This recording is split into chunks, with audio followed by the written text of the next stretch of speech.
You wanted a show? Watch.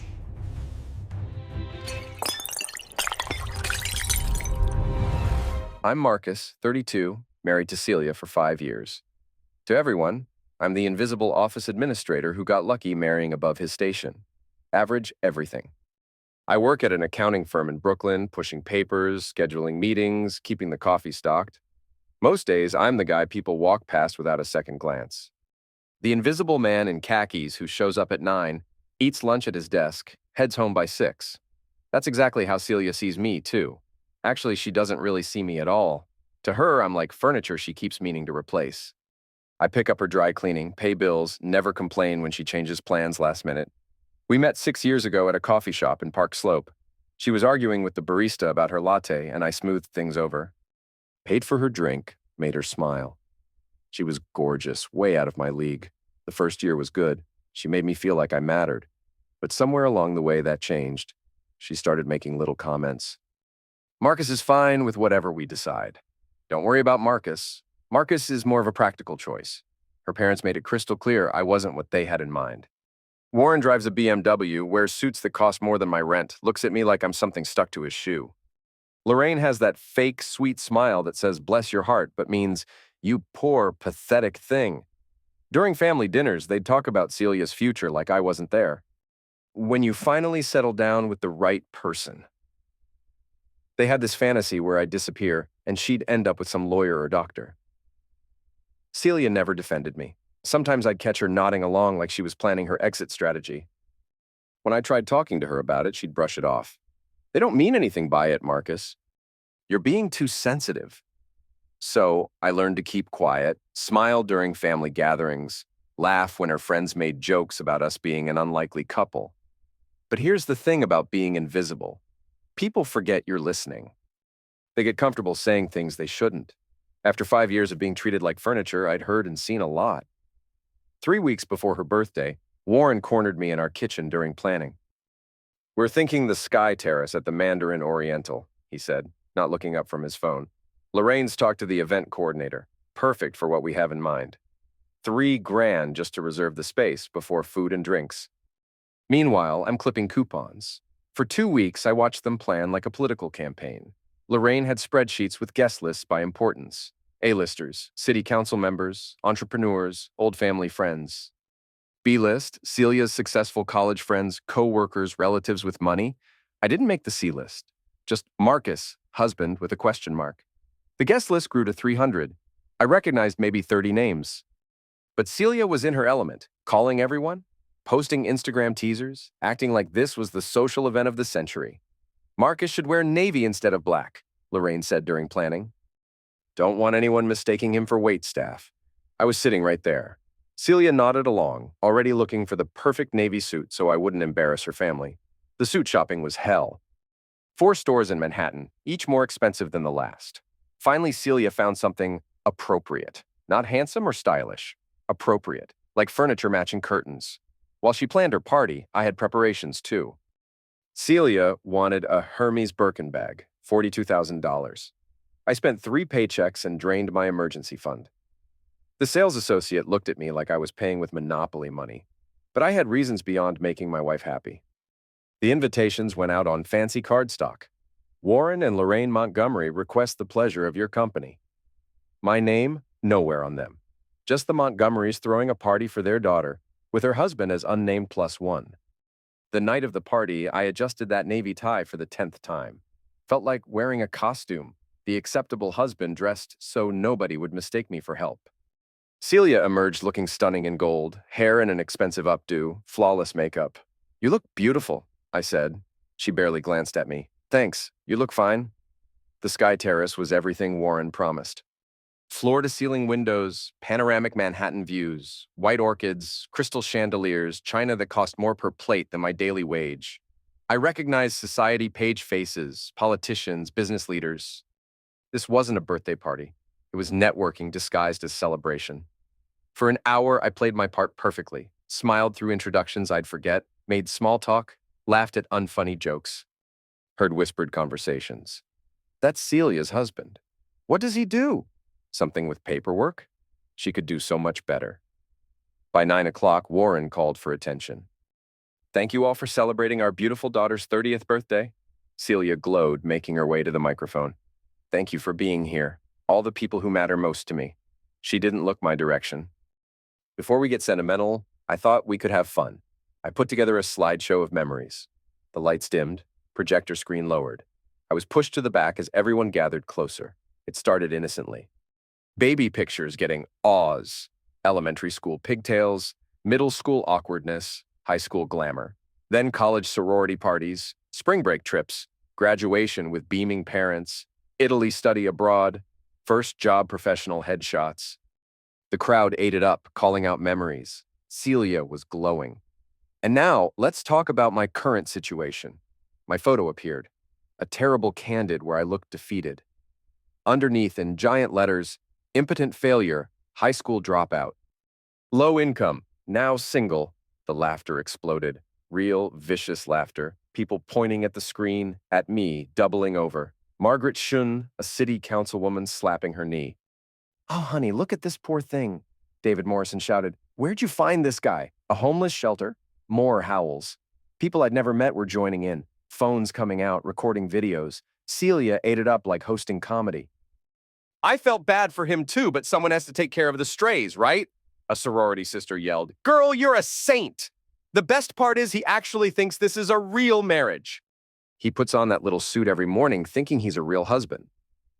These were educated, cultured people who prided themselves on sophistication, but give them a target and they turned into cruel pack animals.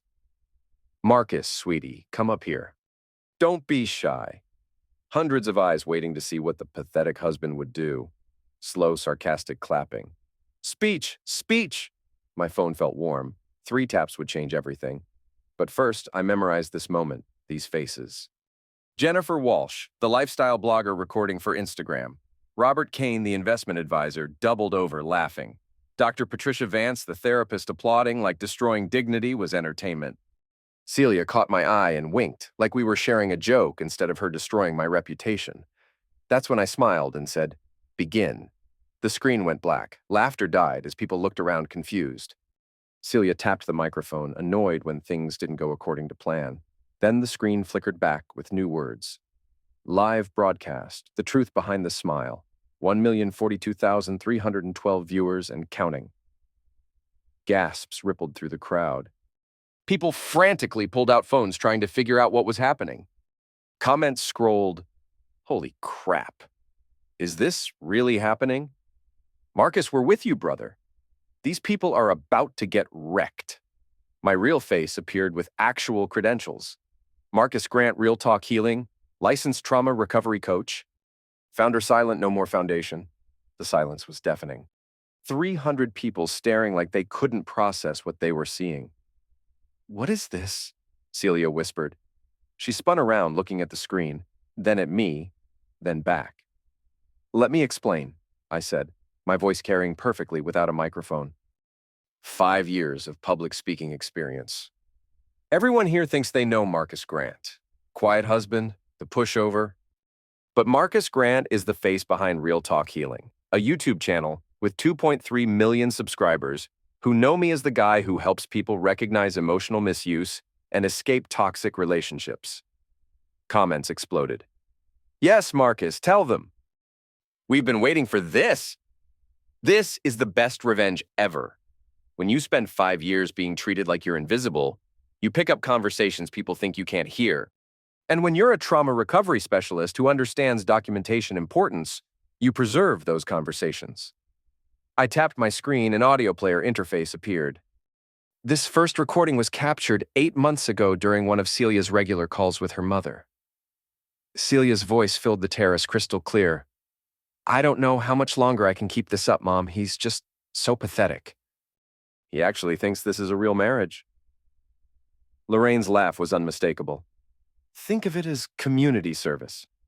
Someone has to take care of the strays. He's just a stepping stone until I find someone better. Someone who actually matters. Can you imagine introducing him to anyone important? "Hi, meet Marcus. He files paperwork for a living." The crowd went dead silent. Faces that had been laughing were frozen, watching Celia like they'd never seen her before. The worst part is he's actually grateful. He thanks me for letting him take me to dinner. It's honestly disgusting how desperate he is. Just make sure you don't get pregnant. You'd be stuck with that bloodline forever. Both women laughed on the recording, echoing through the silent terrace like bangs.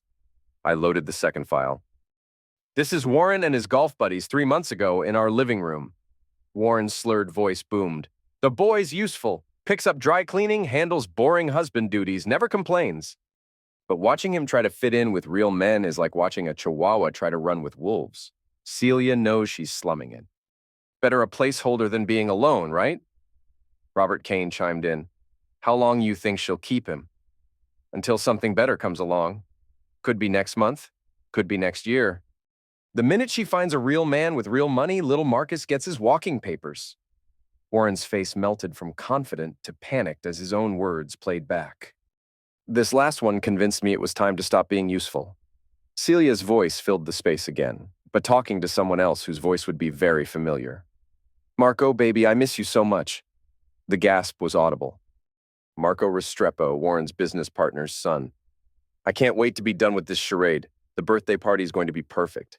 I'm going to humiliate him so badly that leaving him will look like mercy. People will feel sorry for me for putting up with such a loser. Then we can finally be together the minute divorce papers are signed. Daddy's lawyer can have Marcus cleaned out within a month. The silence was deafening. I could see disgust and disbelief on every face. See, while you all thought I was some pathetic office clerk, I was building something you never saw coming. I gestured to my credentials still displayed. Let me tell you what Marcus Grant has really been doing. The viewer count had climbed to 1.8 million. Comments exploded with support. First, education. You heard Warren calling me a high school dropout. I did drop out at 16 to care for my dying mother, worked 3 jobs for her medical treatment. But here's what Warren missed. I got my GED, bachelor's in psychology from Brooklyn College, summa cum laude, then master's from Columbia with a 3.9 GPA while working full-time. The screen switched, showing my actual credentials. Diplomas, certificates, professional licenses. That little office job where I supposedly push papers for 35 grand? That's my cover story. My way of keeping low profile while building something real. Screenshots of my YouTube analytics appeared. Real talk. Healing isn't just a channel. It's a movement. Over 2 million subscribers who tune in weekly to hear about recognizing emotional misuse and finding strength to leave toxic relationships. Funny thing is, I've been using my own marriage as a case study for 3 years. You've all been my research subjects. Someone gasped out loud. You mean all this time? All this time I've been documenting every cruel comment, every dismissive look, every moment of psychological manipulation. My book, Invisible Wounds, Recognizing Emotional Misuse in Plain Sight, hit the New York Times bestseller list 18 months ago. The follow-up debuted at number 3. That advance alone was more than your daughter's entire annual salary, Warren. The screen showed my foundation's homepage, photos of support groups, testimonials. The nonprofit I founded has chapters in 37 states. We've helped over 10,000 people leave abusive relationships. Speaking fees range from $25, $50,000 per event.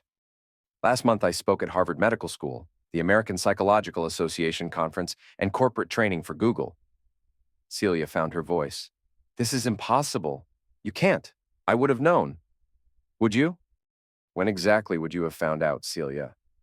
During all those deep conversations about my hopes and dreams. Oh, wait, we never had those. Because you never asked. You never cared enough to ask.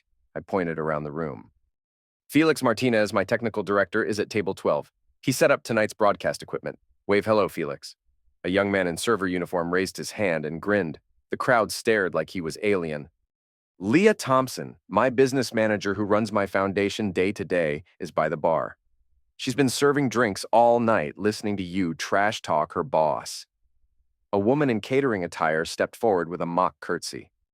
Jordan Walsh, Jennifer's ex-husband, is my attorney. He's been documenting everything for inevitable legal proceedings. A man in tailored suit stepped from behind a pillar with tablet and stylus. Jennifer Walsh looked ready to faint. The fallout was immediate. James Carter, venture capitalist funding Celia's startup, walked straight out, pulling $300,000 in funding. People who'd been laughing were now apologizing to me and backing away from Celia like she was toxic. I handed her divorce papers filed that morning, plus restraining order and lawsuit for intentional infliction of emotional distress. The prenup you made me sign is null and void when one party commits infidelity and emotional misuse. My lawyers, the really expensive ones, made sure of that. Journalists I'd tipped off started questioning Warren about encouraging infidelity and fraud. The live stream hit 2.8 million viewers and went viral worldwide. Celia tried calling 17 times that night. I saved them as maltreatment evidence. She lost her business, funding, reputation. Warren's clients questioned his character. Lorraine was dropped from charity boards. 1 year later, I'm keynoting mental health conferences. Our foundation has chapters in all 50 states, helped over 50,000 people leave abusive relationships. My books are translated into 23 languages with 2 million copies sold. The video has 47 million views. The joke was over, and I was the one laughing. Sometimes the quiet ones are the ones you should worry about most. Being underestimated isn't always weakness. Sometimes it's the greatest gift you can get. While they were laughing at me, I was building something they never saw coming. To anyone reading this who sees themselves in my story, you're not crazy, you're not overreacting, you're not alone. You have power, you have worth, and you have something they can never take away, your story. When you're ready to stop being silent, that story can change everything. All it takes is one word: begin.